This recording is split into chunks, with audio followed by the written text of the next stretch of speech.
a silent enemy approaches. In the middle of the 14th century, something terrifying began to spread across Europe.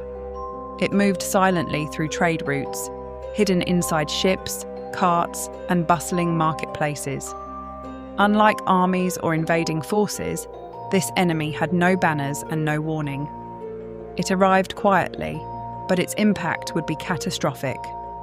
Within only a few years, millions of people across Europe would die, entire villages would vanish, and societies that had existed for centuries would begin to change forever. This disaster would later be remembered as the Black Death.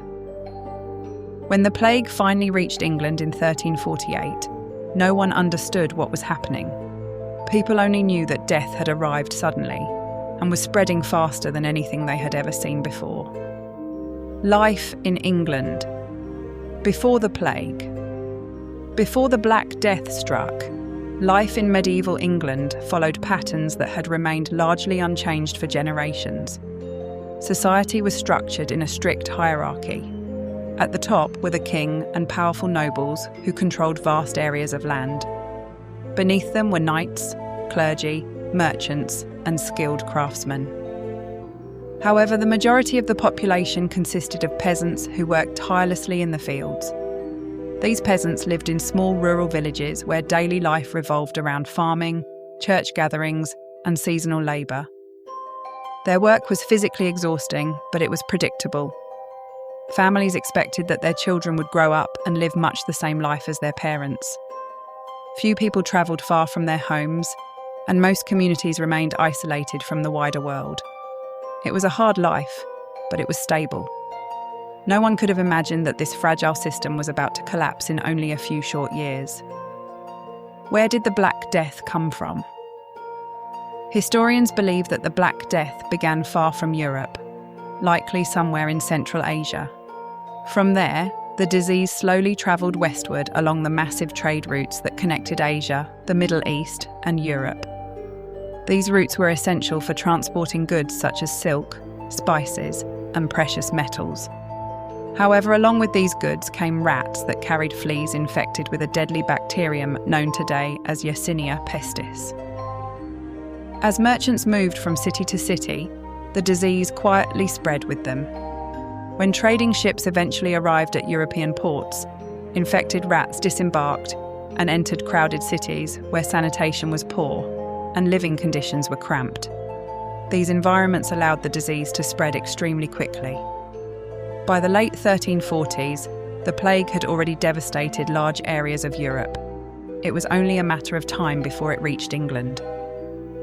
The plague reaches England. The Black Death first arrived in England in 1348, most likely through the busy port of Melcombe Regis in Dorset. Merchant ships arriving from continental Europe unknowingly carried infected rats aboard their vessels. Shortly after these ships docked, people in the town began to fall sick. At first, the illness seemed mysterious and confusing. Victims complained of fever, chills, and severe exhaustion. Soon after, painful swellings appeared on their bodies, particularly in the neck, groin, and armpits. These swellings, known as buboes, were a terrifying sign of the disease. Within only a few days, many victims died. News of the strange illness quickly spread, but there was no way to stop it. Trade routes, rivers, and roads carried the disease deeper into the countryside, bringing it from one village to another until it eventually reached England's largest and most crowded cities. A disease no one could explain. One of the most frightening aspects of the Black Death was that nobody understood what caused it. Medieval doctors had little knowledge of germs or bacteria, and medical science was still based on ancient theories. Many physicians believed that disease was caused by imbalances in the body's humours, while others blamed poisonous air known as miasma. Religious explanations were also extremely common. Many people believed that the plague was a punishment from God for human sins. Churches filled with people praying for forgiveness and divine protection. Some communities held public religious processions, hoping that repentance would end the disaster. Unfortunately, These gatherings often helped spread the disease even faster.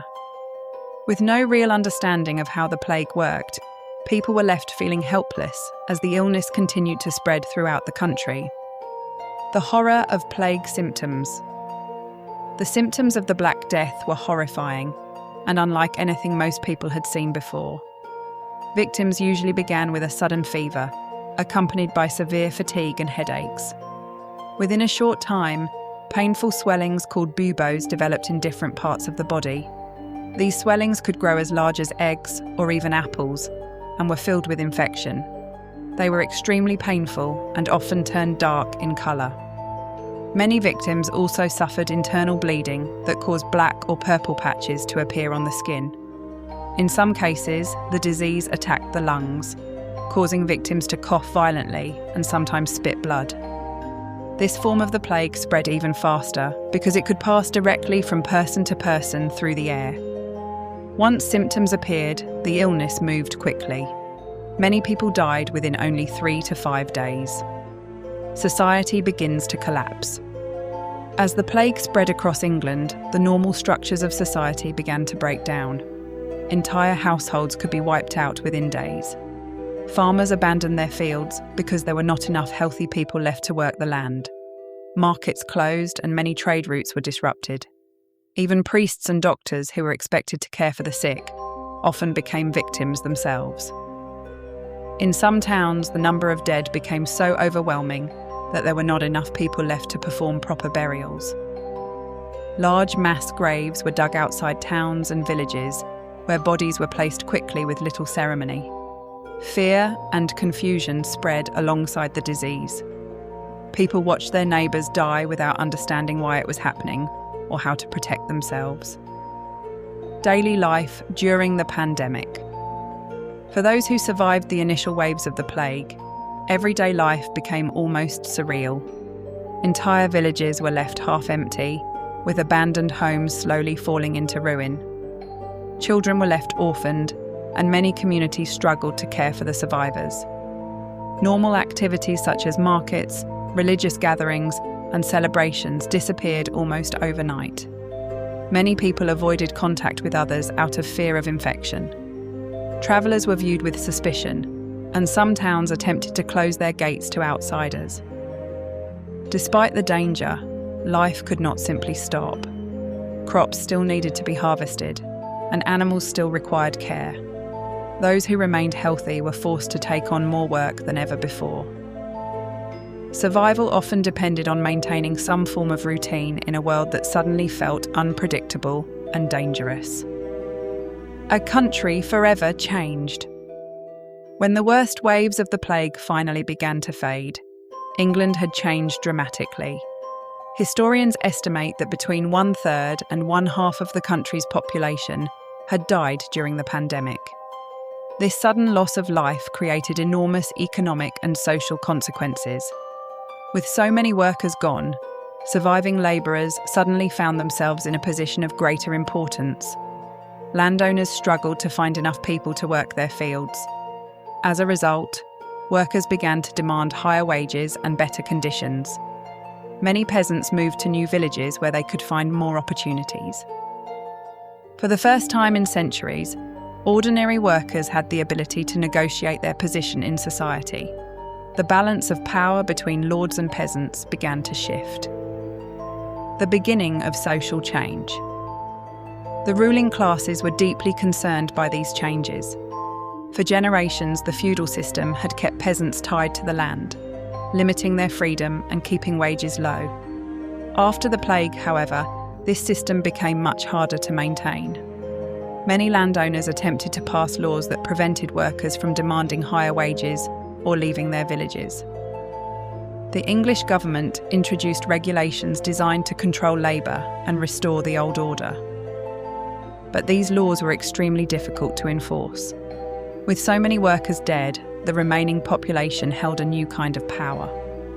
Over time, tensions between peasants and landowners grew stronger, setting the stage for future conflict within English society. Rebellion and the Peasants' Revolt. The long-term effects of the plague eventually contributed to major unrest across England. Decades after the initial outbreak, frustrations among peasants and labourers continued to grow. Heavy taxes, economic restrictions, and attempts to control wages created widespread anger. In 1381, this anger erupted into a dramatic uprising known as the Peasants' Revolt. Thousands of peasants marched toward London demanding greater freedom and fairer treatment. Although the revolt was eventually suppressed, it demonstrated how deeply English society had changed since the Black Death. The plague had weakened the traditional structures of power and given ordinary people a new sense of their own importance. The event that changed England. The Black Death remains one of the most devastating pandemics in human history. For the people who lived through it, the experience must have been terrifying beyond imagination. Entire families disappeared, villages were abandoned, and the world they knew seemed to collapse around them. Yet out of this catastrophe came profound change. The plague reshaped England's economy, weakened the feudal system, and slowly opened the door to new social possibilities. It showed how quickly even the most established societies can transform when faced with unexpected disaster. The legacy of the Black Death would continue to influence English history for generations to come. Now, I want to ask you something. If you had lived in medieval England during the Black Death, do you think you would have survived? Tell me what you think in the comments. And if you enjoyed this journey into medieval history, make sure to like the video and subscribe to the channel for more stories from the past.